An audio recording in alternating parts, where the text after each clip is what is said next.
la pleine conscience, ça permet d'accepter la douleur pour ne pas que ça devienne de la souffrance. C'est pas parce qu'on a la douleur que la vie s'arrête. Depuis qu'on a mis ça en place, moi, ça me permet aussi de savoir où tu en es par rapport à la douleur et par rapport aux efforts que tu peux faire.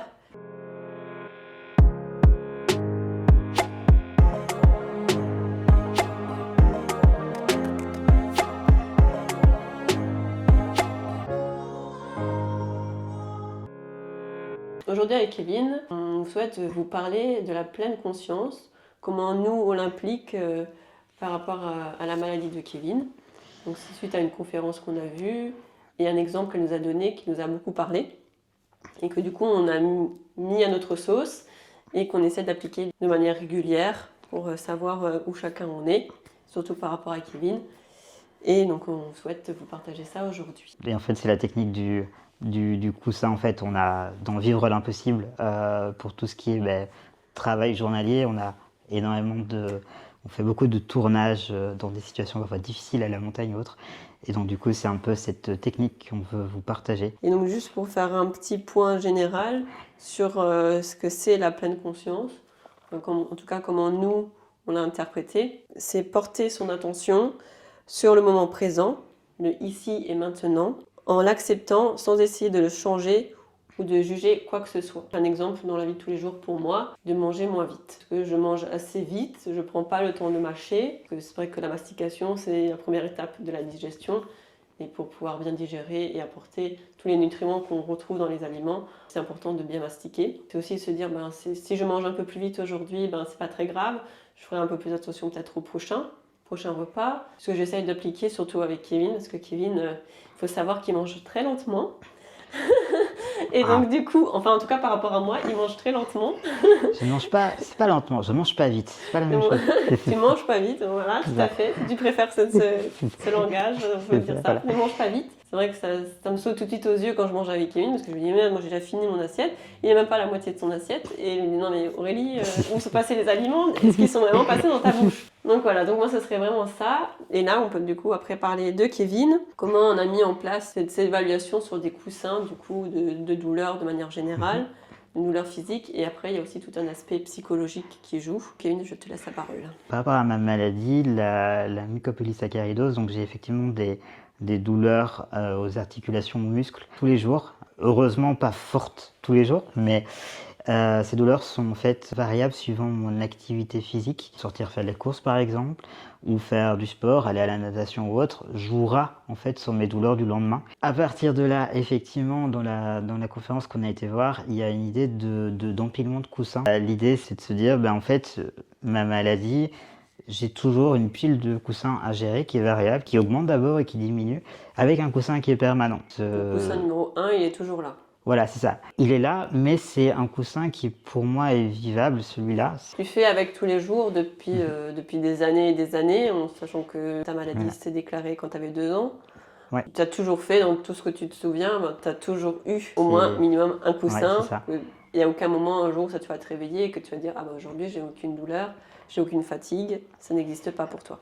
Voilà, c'est ça. Alors, le fait d'avoir une douleur qui est variable, ça joue énormément sur la qualité de vie. En fait, il y a vraiment une chose qu'il faut se rendre compte, c'est que généralement, quand on est malade, on n'a pas nécessairement envie de sortir, d'aller voir des amis, d'avoir des contacts sociaux ou d'entreprendre des projets, ou des projets de vie, ou simplement aller faire ses courses ou cuisiner quelque chose de bon. Oui. Cette notion de douleur est assez importante parce que si elle n'est pas gérée correctement, eh bien en fait, ça joue clairement sur le moral et sur l'envie de vivre. De là, effectivement, si maintenant on reprend une pile de coussins, on va dire qu'une journée normale, pour moi, c'est un coussin de niveau 1. À ce niveau-là, c'est une douleur que je sens très loin, en fait. J'ai toujours un peu des courbatures dans les articulations, mais ça ne m'impacte pas. Si je vais aller faire des courses, je vais faire des courses. Je travaille tous les jours, j'ai une réunion d'équipe le matin, ça ne me pose pas de problème pour le faire.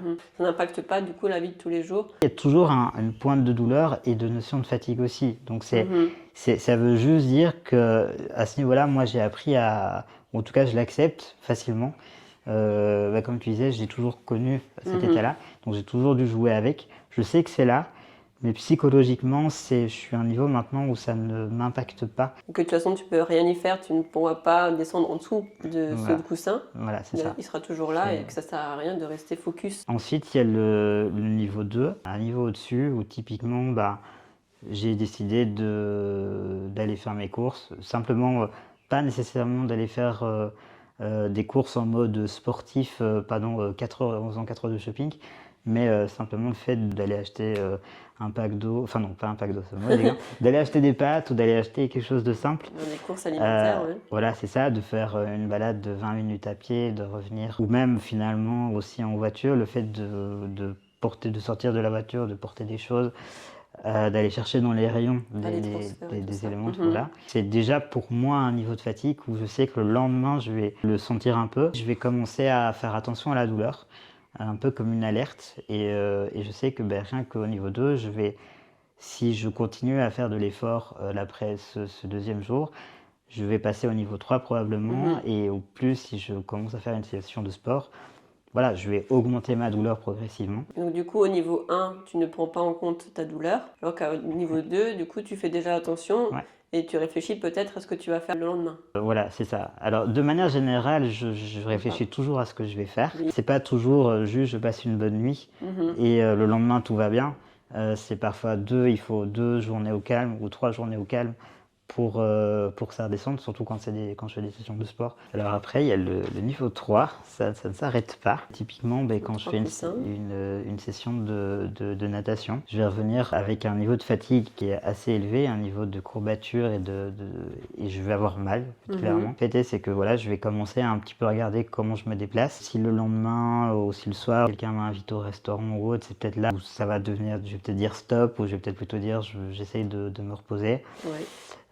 Ça commence à être une notion, si je ne m'arrête pas, le lendemain, ce sera au moins à ce niveau-là. Il y a aussi le fait que, par exemple, c'est au plus tu as mal, tu cuisines moins, par exemple, tu négliges plus de choses. Le fait de ne pas mettre un stop, ça peut être handicapant, un handicap dans le handicap. Alors le coussin 4, c'est un peu la même chose que le 3, mais c'est juste plus de douleur. Et c'est généralement une accumulation, donc c'est si je fais plusieurs journées consécutives intensive. Ça peut être un entraînement sportif, ça peut être le lendemain faire un déplacement en TGV.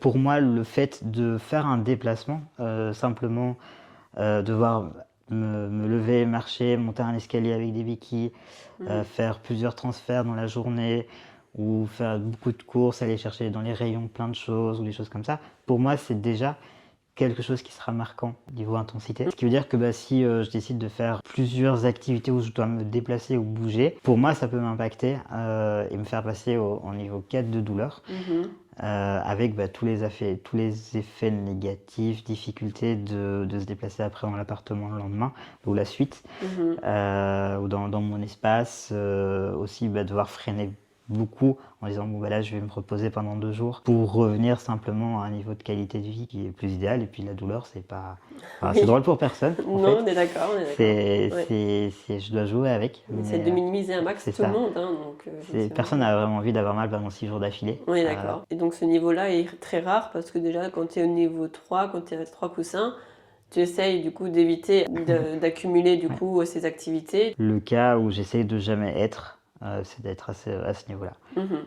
Ou de toute manière, si j'y arrive, je vais m'auto-limiter par rapport à la douleur et par rapport à la fatigue, parce que les deux sont de pair, généralement. Ouais. C'était arrivé plusieurs reprises, mais dans un cas particulier où tu es passé à niveau un coussin 5. J'ai fait pendant 1 an de l'escalade. L'escalade, c'est un sport qui demande beaucoup d'énergie dans les mains, dans les articulations et dans les muscles. C'est vraiment pendant 10 ou 15 minutes, tu dois tout donner, et notamment dans les mains. Tu peux mettre parfois tout ton poids sur une main. Et or, chez moi, par rapport à ma maladie, les articulations des mains sont particulièrement fragiles. Oui. Donc d'emblée, je commençais à mettre un niveau qui est assez haut, niveau challenge. Mais après une séance d'escalade, j'avais une douleur où concrètement j'avais du mal à dormir le soir, tellement ça faisait mal. Simplement le fait d'arriver à dormir était difficile. Force de caractère, j'y allais. Ensuite, il y a le fait que du coup le lendemain, il y a parfois des matinées où j'avais encore vraiment très mal et complètement travailler, même devant un ordinateur, je préfère aller me coucher et me reposer. Mhm. Et aussi, ben, du coup, tout ce qui est déplacement, enfin, je parle même pas d'aller faire une balade de 2 heures après l'après-midi ou Oui, de... même sortir, ou rien qu'aller acheter c'est, une baguette c'est, ou... ça veut dire que, ouais, c'est ça, c'est beaucoup plus difficile, ce qui veut dire que tout devait être préparé. J'essayais que tout soit prêt à l'avance. À part dormir, lire un bouquin et rien faire, Mhm. c'est pas possible. Heureusement, l'état vraiment élevé de douleur partait après un jour, je pense. Ça Ok. commençait à diminuer. Je mettais 5 jours pour redescendre. Donc passer de niveau 5 au niveau 1. 5 jours, ok. J'étais sur 5 jours. Je prenais simplement ma main et je pliais ma main, enfin, je fermais mon poing. Et il fallait 5 jours pour que je retombe au niveau de départ. Maintenant, après 1-2 jours, je revenais dans quelque chose je revenais à un niveau 3, on va dire, de douleur. Mhm. Ce qui était ce qui était quand même élevé mais acceptable. Oui, que c'est plus gérable dans la Plus vie. vivable, on va dire. Voilà, ok. Ouais, à ce niveau-là, Donc pour toi, le grand max, c'est le coussin 5. Le moment où ça t'est arrivé, c'est au moment de l'escalade. oui. Voilà. Que sinon, ça serait le coussin 4, mais que ça t'arrive rarement parce que tu fais en sorte d'anticiper pour ne pas y arriver. Voilà. Dans cette définition de la pleine conscience, c'est pas de ne pas se juger, de dire en fait la situation est comme ça et de l'accepter parce qu'on ne peut pas la changer. Il y a des choses qu'on ne peut pas changer. Tu as une maladie, il y a des choses, le coussin 1, tu l'as bien dit, le coussin 1, tu l'as tout le temps et que de toute façon, ce coussin-là, il ne va pas disparaître. Et donc du coup, il y a aussi l'aspect psychologique parce que c'est vrai que quand on a une douleur comme ça qui est constante, permanente, qui augmente et qui diminue en fonction de ce qu'on fait, et ben, c'est un impact forcément aussi psychologique. Comment toi tu le vis? Pour moi, en tout cas, c'est un travail au jour le jour et tous les jours, c'est pas fini. Il y a toujours des jours où je voudrais juste pas avoir de fatigue, pas avoir des courbatures pendant 5 jours, que je voudrais pouvoir aller juste à la piscine et faire 45 activités comme la plupart des gens peuvent le faire. Voilà, et beaucoup de gens ont beaucoup de potentiel et ils s'en rendent pas compte. L'ouverture sociale, au plus t'as mal, au plus tu te renfermes un peu sur toi-même. Oui, c'est un frein à plein de choses aussi, psychologiquement, de devoir t'arrêter alors que t'as pas nécessairement envie. Tu peux pas faire comme tout le monde, tu dois gérer, parce que sinon t'as mal et t'es fatigué et ça ira encore moins bien après. Et pour moi, le plus gros problème, c'est la partie gestion psychologique, donc permanence en travail. En disant, ok, c'est pas grave, j'ai mal, je parle de pleine conscience et je le sais, je l'accepte. D'un autre côté, si j'ai mal, ça veut dire que j'ai fait aussi des activités. Oui. Autant il y a pas mal de gens qui se rendent pas compte quand ils font des choses. Autant moi j'ai un rappel direct. Ouais, d'accord, tu le dis directement. Ça veut dire que j'ai fait plein de choses positives. Ok, ouais. Et donc à moi de l'accepter, mais c'est pas toujours facile. On rentre dans un cercle vicieux où tu as mal, tu fais plus de choses et du coup tu culpabilises encore plus parce que tu fais moins de choses.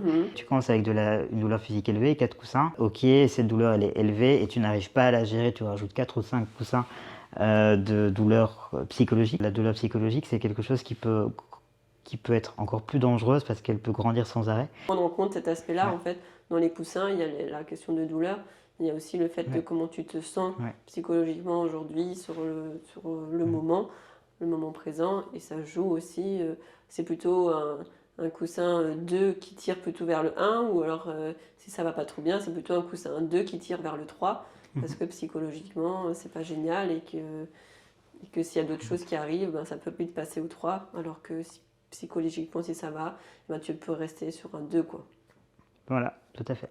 On arrive vers la fin. Qu'est-ce que tu mets au quotidien pour déjà éviter, du coup, comme on dit, de monter avec ces coussins? Donc il y a déjà essayer de prévoir, de pas faire beaucoup d'activités en peu de temps déjà. Donc c'est détecter, avoir conscience effectivement des douleurs et de où on se situe tous les jours. Et c'est une part importante. Au plus la douleur augmente, au plus il y a des risques où je vais par exemple me refermer sur moi-même, où je vais négliger des choses comme manger ou autre. Le simple fait de se dire ok là j'ai juste mal par exemple et c'est normal. Si tu es au niveau 1 et qu'il y a un beau soleil dehors, c'est peut-être l'occasion d'aller faire un petit tour ou de profiter que c'est une journée qui est belle à l'intérieur comme à l'extérieur, j'ai envie de dire. Et voilà, déjà arriver à situer. Depuis qu'on a mis ça en place, moi ça me permet aussi de savoir où tu en es par rapport à la douleur et par rapport aux efforts que tu peux faire.